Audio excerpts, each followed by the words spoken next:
खासदार श्रीकांत शिंदे बोलतायत, थेट जाऊया.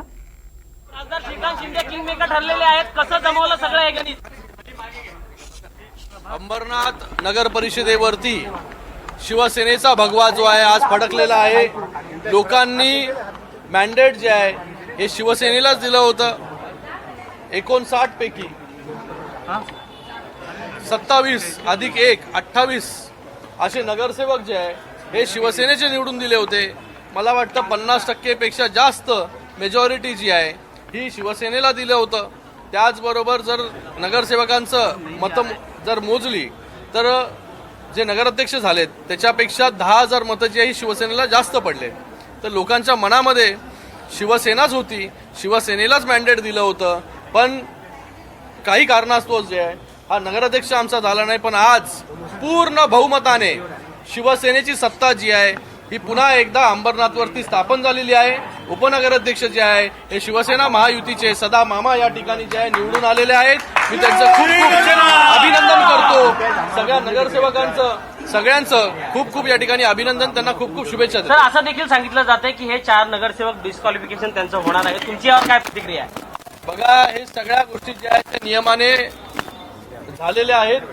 जो गट तयार झालेला आहे ते तो गट शिवसेना असेल, हे 4 नगरसेवक आणि अधिक 1 असा 32चा गट हा नियमाने त्या ठिकाणी कलेक्टर कार्यालयामधून ऑफिशियल त्याची नोंद झालेली आहे, त्याला मान्यता प्राप्त झालेली आहे.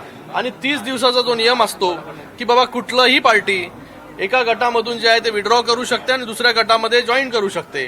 तर त्या आधारावरती जे आहे हा गट जो आहे हा स्थापन झालेला आहे. आणि त्यांचा जो गट आहे पहिलं त्यांनी त्यांच्या गटची सुधारणा करायला पाहिजे होती.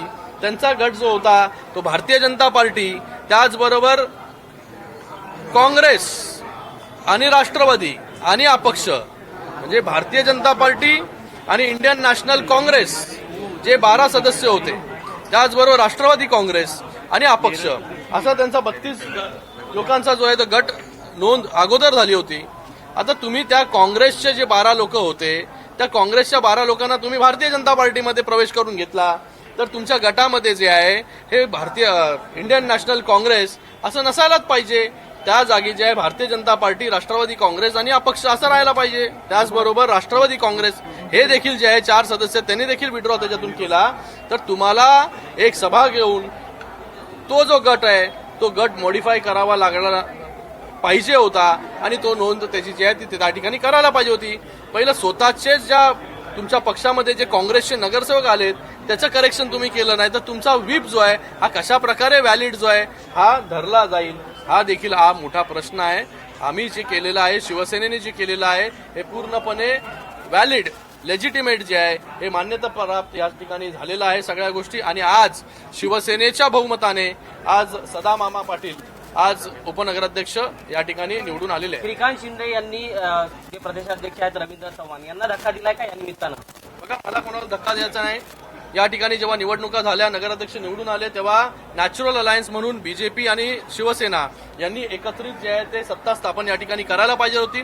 शिवसेना सिंगल लार्जेस्ट पार्टी अंबरनाथमध्ये ज्याचे सदस्य संख्या जे आहे 27 अधिक 1 28 असून सुद्धा शिवसेनेला लांब ठेवण्याचं काम आणि काँग्रेसला सोबत घेण्याचं काम हे भारतीय जनता पार्टीच्या याकडच्या स्थानिक नेत्यांकडून झालं.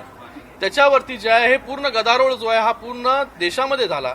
आम्हाला सांगितलं होतं की बाबा शिवसेना आणि भारतीय जनता पार्टी हे जे आहे सत्ता स्थापन करतील. माझं बोलणं जे आहे मला स्वतः समोरून जे आहे प्रदेशाध्यक्ष रवींद्र चव्हाण साहेबांनी फोन केला होता. बाकी सगळ्या बीजेपीच्या नेत्यांनी सांगितलं होतं की शिवसेनेबरोबरच जे आहे या ठिकाणी सत्ता स्थापन करायची आहे. पण असं काय झालं की जिथे शिवसेना जी सिंगल लार्जेस्ट पार्टी आहे तिला बाजूला ठेवलं, काँग्रेसला बरोबर घेतलं आणि सत्ता स्थापन करण्याचं गणित जे आहे ते या ठिकाणी झालं. सदामामांना देखील जे आहे महायुतीमध्ये काँग्रेसला घेतल्याचा जो आहे हा राग आहे. म्हणून सदामामांनी जे आहे शिवसेनेबरोबर येण्याचा निर्णय या ठिकाणी घेतला.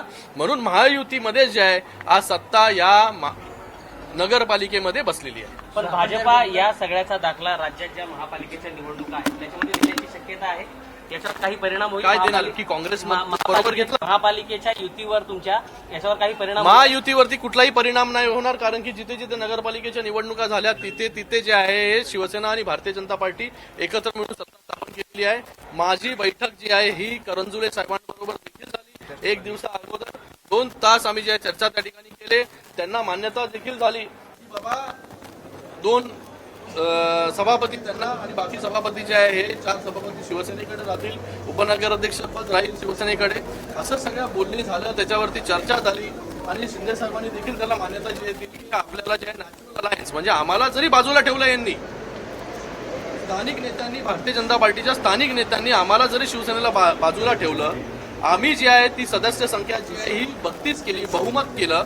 त्याच्यानंतर भारतीय जनता पार्टीचे सगळे नेते, स्थानिक नेते, गुलाबराव करंजुलेजी, अभिजित करंजुले हे माझ्यापर्यंत आले, माझ्याकडे आले, माझ्याबरोबर चर्चा केली, मला रिक्वेस्ट केली की बाबा आपण जी आहे ही आता जरी तुमची अलायन्स झालेली आहे, गट फॉर्म झालेले आहे, तुमच्याकडे मेजॉरिटी आहे, तरी शिवसेना आणि भारतीय जनता पार्टीचे आपण एकत्र जाऊ. भाजपनं काँग्रेस बरोबर युती केल्यानं शिवसेनेला असा हे पाऊल उचलावं लागलं. आपल्याला कुणालाही धक्का द्यायचा नाही. शिवसेनेच्या पाठिंब्यानं राष्ट्रवादीचा उपनगराध्यक्ष झाल्यानंतर खासदार श्रीकांत शिंदे यांनी हे प्रत्युत्तर दिलेलं आहे.